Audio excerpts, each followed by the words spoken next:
All right, so we're probably 4 or 5 months away before the start of the NBA season. There have been some pretty significant trades that have happened over the past 2 weeks. Uh, the NBA right now is changing in a dramatic way. Oklahoma City trades both their stars, moves on, rebuilds, and it's starting the rebuilding process.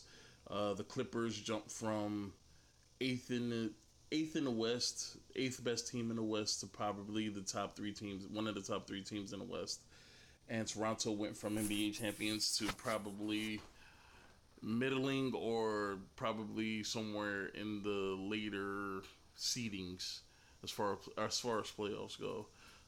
Boston moves on from Kyrie, manages to get Kemba Walker out of the deal, and I don't know, man. It's a lot of turnover, and one of the biggest changes to a team is the New Orleans Pelicans losing Anthony Davis and replacing him with what seems to be Zion Williamson. Now, I came out and I said that a few months ago, I said that I believe people need to chill with Zion, because how many times have we seen players come into the NBA and we look at them like they're the next big thing? I mean, D'Angelo Russell was one of those guys. Now, although I believe D'Angelo Russell is very good and a lot better than people thought that he was going to be with his issues in Los Angeles, went to Brooklyn and was able to turn his career around. But coming into the NBA, they were saying this is the only superstar talent player I could see in this draft. And then when he had those issues, then people started to call him a bust. So we don't really know how a player's career is going to change. I don't think that Zion Williamson is a transcendent player. Honestly, he's just incredibly athletic. I mean, he can pass, but nowadays in the NBA, there are 7-footers that can pass like guards. I mean, so it's not a surprise. So I'm not as in awe of him when I see him play, because I've seen players his size that, move like he does. Extremely agile. Don't get me wrong, he's extremely agile.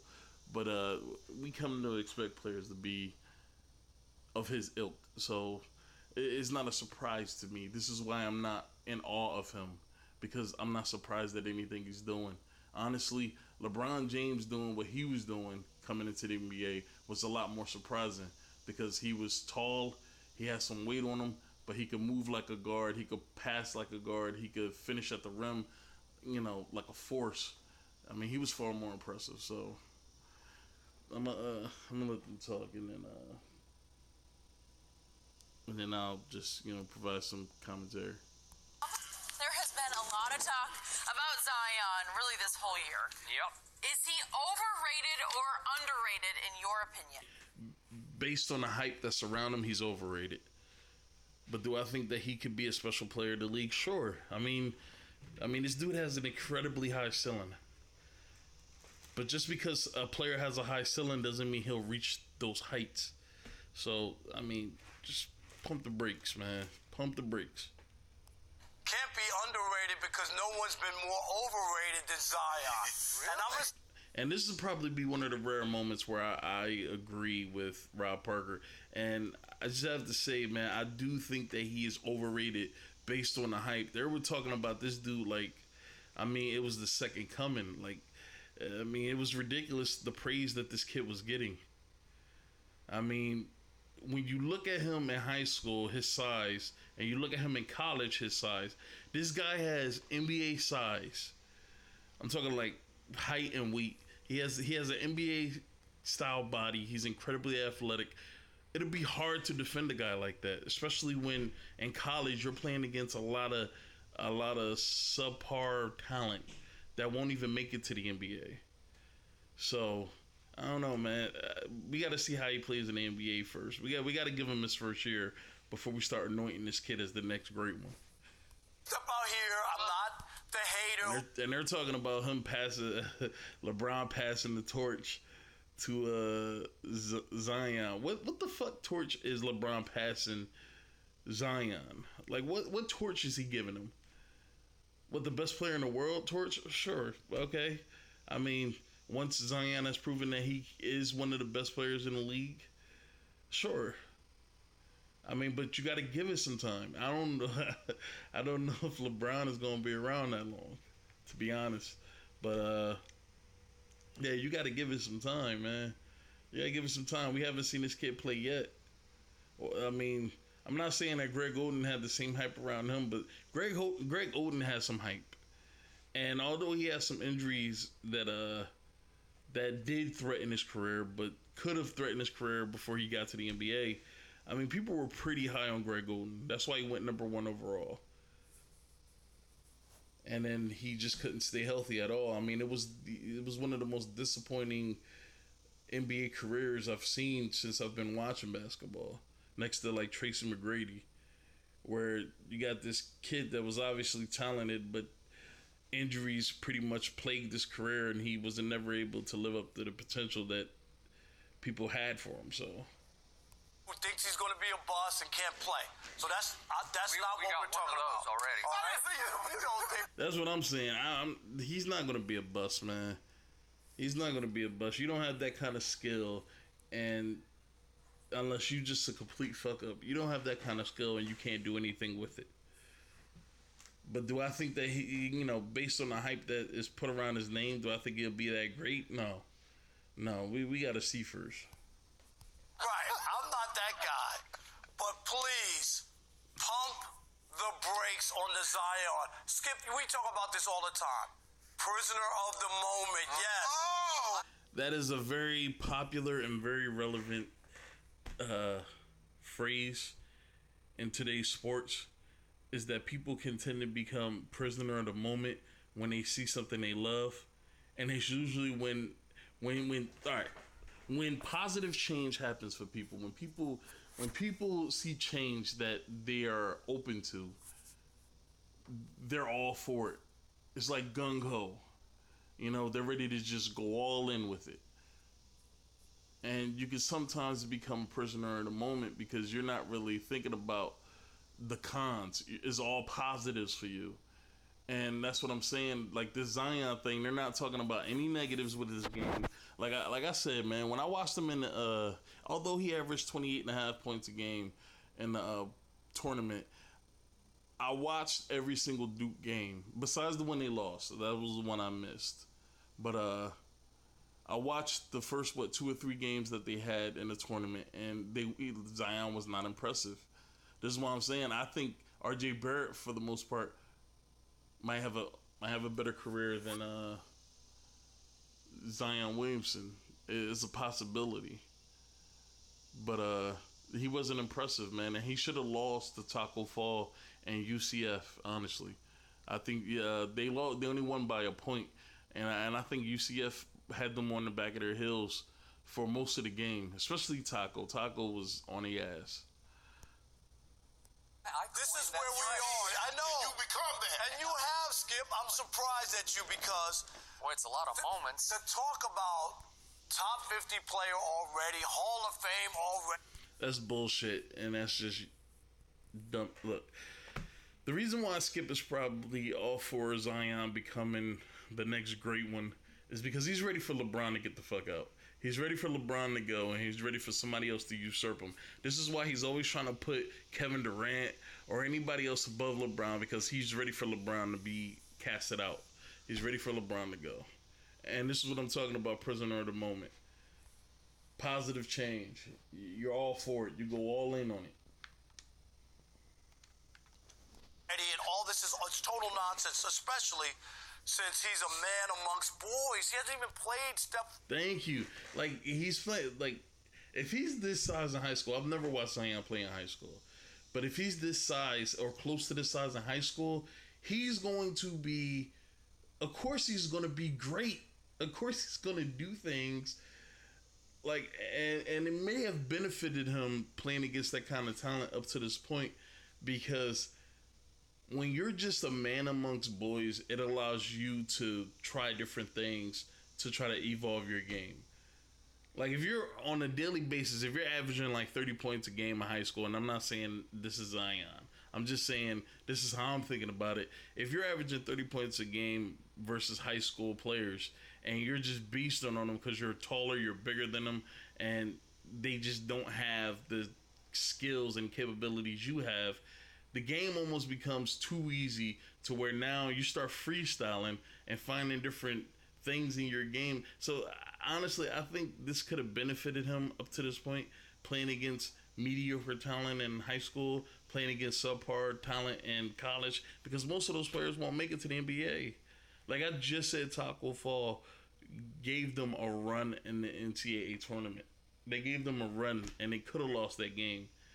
But I'm not living in the lands of what ifs. They didn't win, but Taco went undrafted. Now he's on Boston, and he's playing phenomenal, and he's building up a fan base. But he went undrafted, even though I think he should have been drafted. Honestly, I can't see how 60 teams or 60 picks go by and you pass on him. So, but I don't know, man. Maybe I'm prisoner of the moment, doubting him the way I am. But I'm not even saying that he's not going to be a good player. I'm not saying he's not going to be a great player. I don't think he's going to be an all-time great. Put against the real competition that he'll have to play. Also, somebody made a comparison to Charles Barkley, and I think it's very valid, because Charles Barkley was overweight, but he was super athletic, and he could do a little bit of everything on the court.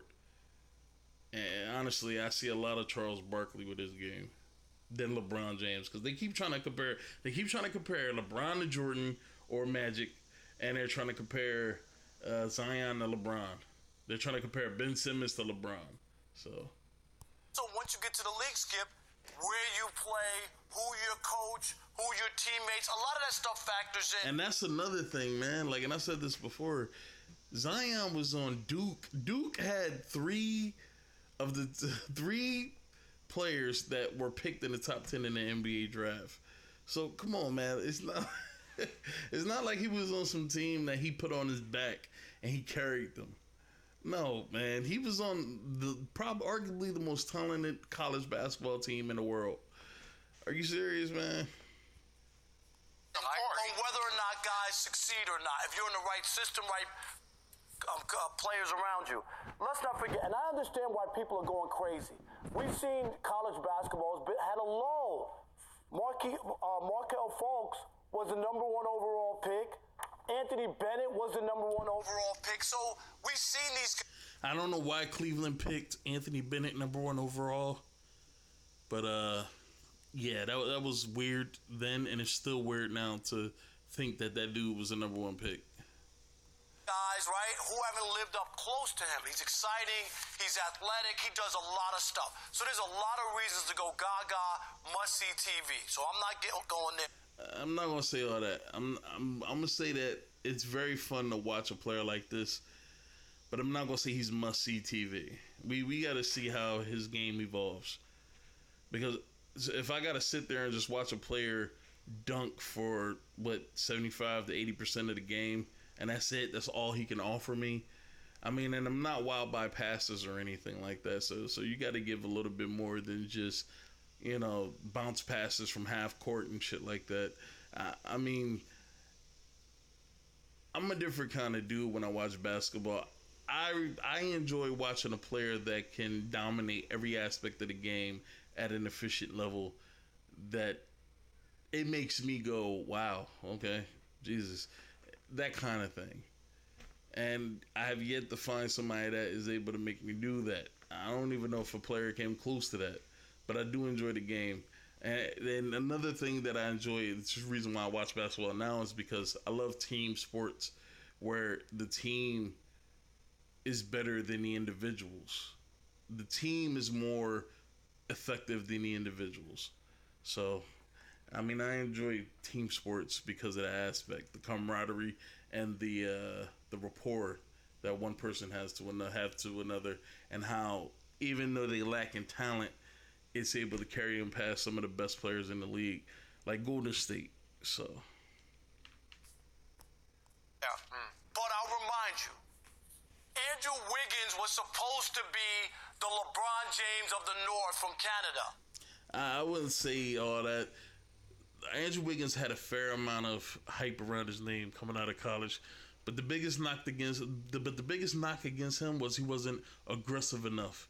He was too passive. He was too, what was it? I'm not gonna say quiet, but he was too.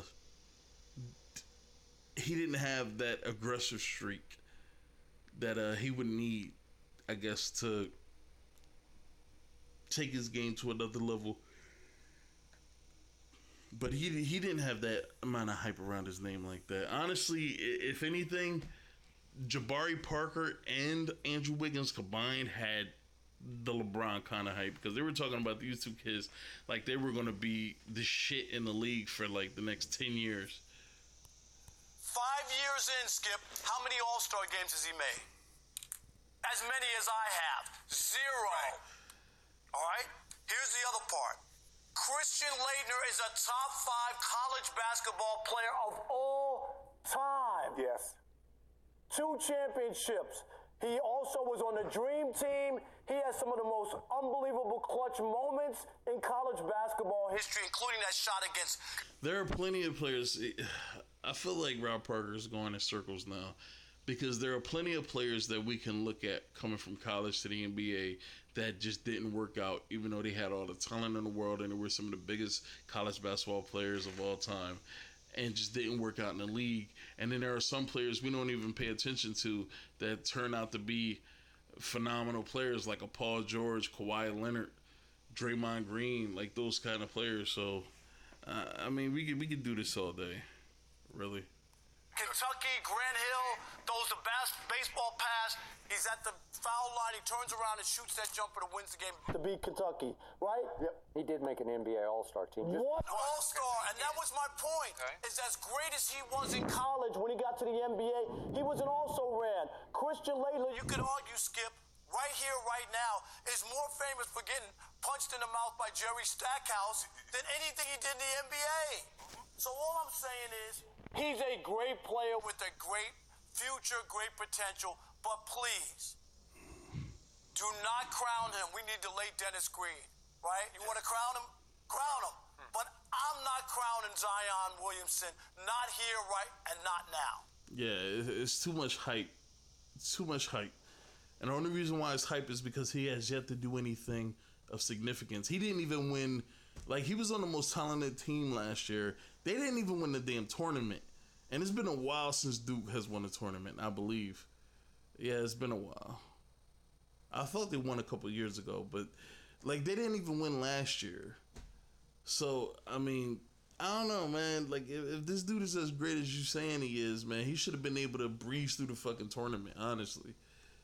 If he's so transcendent. I believe if LeBron would have went to college and he would have learned how to play in a system under a coach at a university somewhere, shit, if he went to Duke, Duke would have probably won 4 NCAA championships in a row, honestly.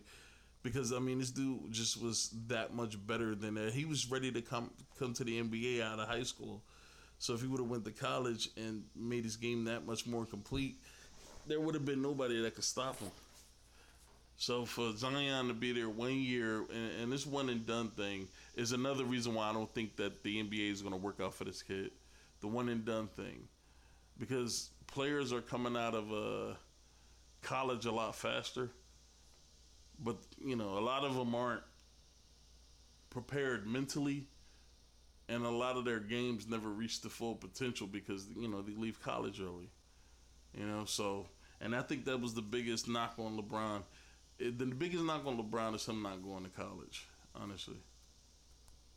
Not ever? Not right now. Okay, but what about ever? Are you just saying, I don't see it? Well, ever is not here. Okay, because we're talking about how good he's going to be. No, But I'm saying... We don't know. Zion could be a complete bust out of the league in probably 5 to 10 years. Or Zion could be one of the greatest players of all time, averaging 20, 10, and 10 his entire career. We don't know. We don't know until he plays. We don't even know how good he can make New Orleans. So we'll see. Okay. is he overrated? Right here and right now, Okay. he is overrated. All of this mass hysteria over him is just Is he okay? If we're doing right here, right now, is he overrated as a college basketball player? Just A little bit. With the way, and I know some people are going to say, well, it's because he suffered that leg injury or that foot injury earlier in the season. I mean, but this dude averaged 28.5 points in the tournament. How would an injury, for anybody that thinks that an injury is the reason why this kid didn't play well, how did the injury affect him if he scored almost 30 points a game in the tournament? But again, he didn't get his team to the Final Four. You couldn't even get your team to the Final Four, bro. And you should have lost probably 2 games before that game that you lost, I believe, against Michigan State. You should have lost 2 games before that. Well, I'm not going to say you should have. You had the opportunity to lose. So honestly, to be honest, Zion could have went out in the second round. Think about that. He could have went out in the second round. That's how close he was. And he didn't even make it to the Final Four. No, man, no. I'm sorry. That's what you just said right here, now. All I'm saying He's overrated how? Just Do you know who I believe is going to be the best player in that draft? Ja Morant. I've seen that kid play, man. I'm so far ahead impressed of him than I am of Zion. Like it's not even close. Ja Morant looks more exciting to watch than Zion, to be honest. But that's not taking anything away from Zion. Zion is still a very talented player, and he's also fun to watch. But if I had to pick, man, I'm taking Ja Morant in Memphis. Because I'm saying he's playing boys. Okay, but, he's so much bigger and stronger. When I say project him out, you say, well, I'm talking about right here, right now. Well, which is it? I don't know. So project him. I'm telling you, he's not. If I had to guess, and it's stupid to do this because we don't know how good he'll be, but if I had to guess how his career would end, Zion could be maybe a 5 to 10 time All-Star, possibly an NBA champion. I don't know. We have to see how New Orleans turns out. But with today's league, now players could just leave for whatever team they want to. So he'll probably have a championship or two by the end of his career. And he could be maybe in the top 20 in points, probably top 25, 30 in rebounds, probably top 50 in assists, and go down as probably a top, maybe a top 30 or 40 player all time, somewhere in there. And that's just me being optimistic. Like, that's just me being super positive right now. I'm thinking top 30, top 40 player of all time in NBA history. I mean, he could possibly have a triple-double at some point in his career. Who knows? But, you know. Is he overrated as a prospect in the NBA? He's overrated. I believe Ja Morant will win Rookie of the Year. I'm putting it down now. I honestly believe Ja Morant will win Rookie of the Year. That people are saying he's a top 50 NBA player right now. And he's a Hall of Famer. And he's a Hall of Famer. He's overrated. They're treating Yes. him. He's overrated. I agree with you. They're treating him like he's Kareem, senior year. 3 straight NCAA titles. 3 straight most. Kareem Abdul-Jabbar in college, I believe, lost 1 game. He played for UCLA during the time when UCLA went on that massive win streak where they won like 88 straight games. I believe 88 was the number. Kareem Abdul-Jabbar was one of the most talented players in the world, man. I mean, and the league was so much different. It was so much more different than it is now. The athletes wasn't nowhere near as prominent as they are now, where you got small guys being able to jump like tall guys, and you have tall guys being able to play and be as quick as small guys. So outstanding players. I know, but he was forced to stay there the whole way. He couldn't even play as a freshman. But that's my point. I mean, this kid's a freshman in Kareem's year. You couldn't even play varsity basketball. He was 2 bunnies at the basket away from being eliminated in the second round. Yeah. UCF. There you go. UCF. For anybody who didn't see that game, go back and look at that game. At least the last, 5 minutes of the game. Zion and Duke were very close to losing that game. I watched that game, and I was looking at Taco like, this kid could beat this team, man. Because they couldn't stop him. I mean, they can't stop him in Summer League. Like, they couldn't stop him as UCF. So, they were this close to losing. We're going to ignore that didn't happen, Skip? He was almost knocked out. Okay, so overrated as a college basketball player? Skip, man. Come on, bro. Talking about all the talk that we're talking. I think you're talking about the hype surrounding him. He's Yes, overrated. he can play, but the hype, he's going to be a Hall of Famer. He's a top 50 player currently. Wait, I just got, before we leave, That's ridiculous. Rob, is he going to be an NBA bust? I didn't say he was. No. The chances of him being an NBA bust are very small with how good he is. The only way he'll be a bust is if his injuries beat him down. I was trying to think of the word. Beat him down. If they beat him down enough, sure, Zion could be a bust, man. That foot injury could be lingering now. I believe it kept him out of a game. The first Summer League game, I believe. No, second Summer League game. No, wait, hold on. I think he got set the whole damn Summer League. I don't know. I've been too focused on Taco Fall and some of the other young guys that have been playing well. So I haven't really been paying attention to Zion too much. But I believe that after the first game against R.J. Barrett, one of his injuries started nagging him. I believe it was that foot injury that he had when his shoe exploded. And they sat him for the rest of the Summer League because they said it wasn't worth it. But, yeah, man, he right now he's overrated based on the hype around him. I don't know what he's going to be. Project him. Just what's your gut? I'm going to tell you right here. I think he'll be a good to very good player. Absolutely. Not an all-star. Yeah, Not a superstar. Will he be a starter? he'll be an all-star. I don't agree with that. He'll be an all-star. Now, that prediction I gave where I said 5 to 10 time all-star was optimistic. That was optimistic. That was me being optimistic about his career because I do think he has a future. But to say he's not going to be an all-star is that's not. I don't believe that would be accurate. So. He'll be a Okay, starter. I want to know. You're saying way overrated. I need to know. Define it. I said he'll be a good to very good Okay. player. Yes. Okay. Not a superstar. Okay. Not a star. Not even a star. Shannon Sharp said not a star. Maybe when. He'll probably be a star at some point in his career if he's able to overcome a lot of those injuries.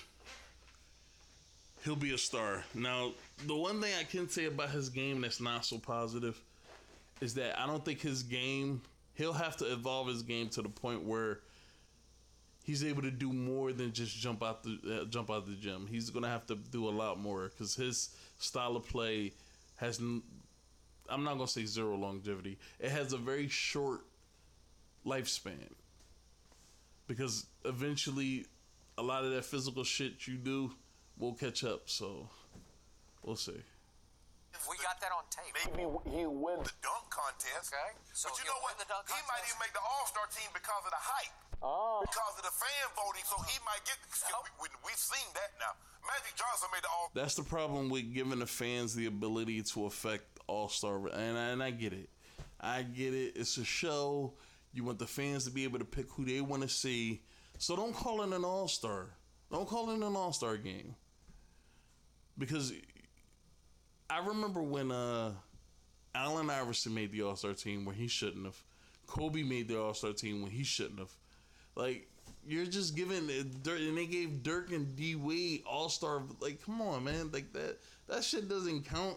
You were given that shit because of your fucking name, not because of how talented you are, how good you played that year. Like, you were given that. When he wasn't even playing in the NBA. So That's all I'm saying is he is unbelievable. But I'm saying the hype that surrounds him and where he is, he's already passed LeBron. He's already passed LeBron for hype. But Skip won't even. No. I wouldn't even say all that. LeBron was incredibly hyped up. I mean, they did... so many magazines did spreads about this kid and about his potential. And I have yet to hear Zion sign a $100 million shoe contract. Now, I'm not saying he didn't. I just said I didn't hear about it. I didn't even know who LeBron James was, and I heard about his $100 million on ESPN when I was a kid. So I'm sure would like to have him as a client.